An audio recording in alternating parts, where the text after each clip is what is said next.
Buenas tardes, profesor y compañeros. Daremos pase a nuestra exposición sobre el capítulo 13, los alternativos, donde se verá los personajes, el contexto y analizaremos campañas dentro del texto y también actuales. Aunque algunas de las agencias presentadas en el capítulo fueron fundadas anteriormente a la década de los 80 y 90, la mayoría de las agencias o bien fueron fundadas entre los años 80 y 90 o tuvieron mayor auge en esas épocas, por lo que se sobreentiende que la lectura nos contextualiza en esta época. Ámsterdam se presenta como una ciudad llamativa para personas creativas, con un ambiente informal y relajado. En el contexto, la ciudad es multicultural y enfocada en el corazón de Europa, ya que la publicidad internacional busca grandes ideas visuales y símbolos globales. Por ello, a lo largo de la lectura vemos cómo las agencias surgen de esta ciudad, al no querer centrarse solo en Estados Unidos. Unos años después, más cerca de los 2000, la globalización toma gran importancia, ya que trae consigo la extensión del Internet y la gran presencia de los teléfonos móviles.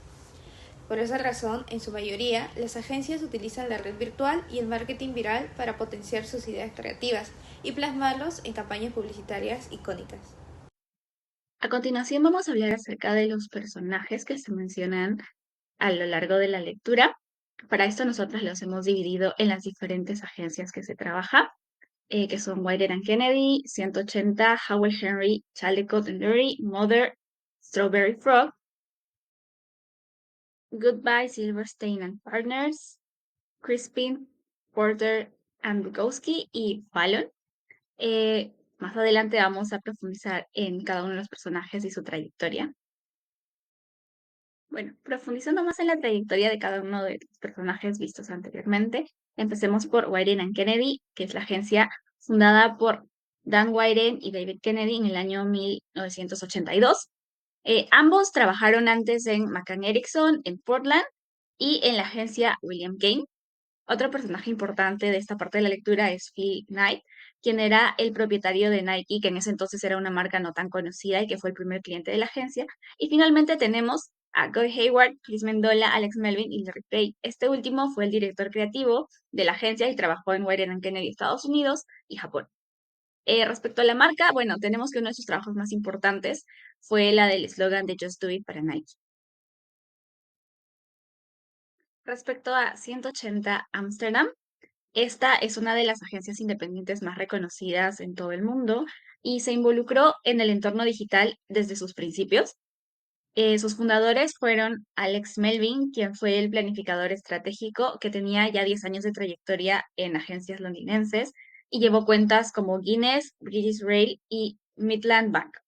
Luego tenemos a los otros dos fundadores que fueron Guy Hayward y Chris Mendola, quienes eran colegas de Melvin e impulsaron su idea de cómo sería una agencia internacional, porque recordemos que ellos trabajaban para Wired Kennedy, pero por problemas internos en la agencia terminaron siendo despedidos y abrieron 180, siendo su primer cliente Adidas. Y finalmente tenemos a Richard Bullock, quien era el director creativo ejecutivo de 180 en el 2010. Por otro lado, tenemos a Strawberry Frog, que nació en el año de 1999, en una época en donde la globalización avanzaba al igual que el Internet. Esta fue fundada por Scott Goodson, quien era copropietario de la agencia de publicidad Wellinder, que después adquirió Publicis. Entonces él pasó a trabajar en la sede de Toronto de J. Walter Thompson. Y el otro cofundador fue Brian Elliott, quien era un planificador estratégico y trabajó en una pequeña agencia de Ámsterdam. Y por último, en la lectura también se menciona a Mark Chalmers, quien era el director creativo de la agencia y que era arquitecto de profesión, por lo que la agencia se especializaba en publicidad en exteriores. Uno de los trabajos más reconocidos de la agencia fue el de karaoke online para la marca Onitsuka Tiger, ya que con muy poco lograron un gran impacto. También tenemos a Howell Henry Chaldecott and Lurie, que fue fundada en el año de 1987 y era una agencia alternativa de modelo británico. Sus fundadores fueron Robert Howell, quien era el encargado de las cuentas en la sucursal londinense de John Rubicam, Adam Lurie, quien era el planificador de BMP, y Steve Henry y Axel Chaldecott, que formaron un equipo creativo en WCRS. Bueno, esta agencia se destaca sobre todo porque su objetivo era ofrecer un marketing en 3 dimensiones, que ahora es más conocido como marketing integrado o de 360 grados. Ellos fueron los pioneros de este tipo de campañas y la agencia consideraba mucho el diseño y las relaciones públicas. La agencia Mother fue fundada en diciembre del 96. Fue una agencia influyente en la publicidad. El nombre se refiere a que una madre es una persona en la que se puede confiar. Es una agencia independiente con una red muy modesta y que presenta un trabajo creativo para clientes multinacionales, como Unilever y Coca-Cola. Para la agencia, la publicidad se sitúa en los consumidores y busca que la publicidad sea cálida y atractiva. Buscan que los clientes participen en el proceso creativo junto con el equipo, reuniéndose en una mesa de trabajo. En Modern, la clave de la publicidad eficaz es decir la verdad. Como sus fundadoras tenemos a Robert Saville, antiguo director creativo de GGT, Mark Waits, que trabajó para Amstrad, filial creativa de McCann Erickson en Nueva York, Steve Colfred, anterior director de cuentas en Barley Bowl Egarty, y Libby Brockfold, directora de arte procedente también de GGT, Andy Met, que trabajó para GlaxoSmithKline en Coca-Cola, y Matthew Clark, que fue director financiero de la agencia. Pasando a las agencias de Estados Unidos, tenemos a la agencia Goodbye Silverstein & Partners, fundada en San Francisco en 1983. Esta agencia se adaptó perfectamente a la era digital. Es una firma creativa que ayuda a describir la publicidad moderna, como lo indicó en la revista Creative. Tiene como una campaña conocida el Good Milk, el Tienes Leche, dirigida la agencia por Jeff Goodbye y Rich Silverstein. Jerry Graff, que fue director creativo, que trabajó en la agencia en Goodbye Silverstein Partners antes de ser trasladado a TBWA. Menciona el artículo de la revista, la misma revista que se viene mencionando, que las agencias alternativas eran más divertidas y más listas que grandes agencias en Nueva York. Esto aluciendo a la agencia presentada. La agencia Crispy Porter & Bogusky fue fundada en 1965 en Miami, ciudad que la convirtió en la capital de la publicidad creativa. La agencia logró tener un impacto global sin salir de su ciudad. Una de las campañas más conocidas es la de Truth, la de anti-tabaco, y también esta agencia tuvo cuentas famosas como Burger King. Sus fundadores son Sam Crispin. También está Chuck Porter, que ingresó en 1987, que menciona que la esencia de la agencia es de ser de primera clase en Miami y el pensamiento de lograr un gran trabajo, ya que todo lo demás viene solo. También tenemos como personaje principal el Alex Bogusky, que ingresó en el año 1989 como director creativo. Como última agencia mencionada en la lectura está Fallon, que la esencia de esta era la prioridad que le daban a los consumidores y cómo respetaban su comunicación con ellos de forma inteligente e interesante. Tuvo como cuenta la marca BMW en 1995 con su campaña más influyente de Hard, que es una serie de cortos de acción rodadas por directores de Hollywood, la cual alcanzó grandes números de vistas. Este acto logró marcar una diferencia del paso del Internet, consolidando como un medio importante para las marcas. Tenemos a su fundador, que es Pat Fallon, que trabajaba en una agencia llamada Martin Williams, Thomas McElligott, director creativo de Boswell Jacobs, y bueno, para esto ambos trabajaron 7 años juntos antes de abrir la agencia, en la cual se unieron. También Fred Sen, Irving Fish y Nancy Rice.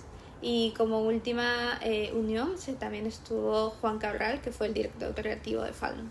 En relación a la campaña Truth, hay que comprender que en la época de 1998 se realizó un acuerdo de liquidación de tabaco en Estados Unidos, lo que conllevó a que dicha industria pague una cierta cantidad a los distintos estados cada año, además de la prohibición de dirigirse a jóvenes y también la restricción de la publicidad, como es brindar muestras gratuitas o cualquier tipo de promoción. El siguiente año, la Organización Nacional de Salud Pública se une a dicho acuerdo con el fin de determinar el consumo de tabaco en jóvenes y jóvenes adultos, lo que ocasionó la campaña Truth, dirigida por 2 agencias, la primera CPB en Miami y la segunda Arnold Worldwide en Boston.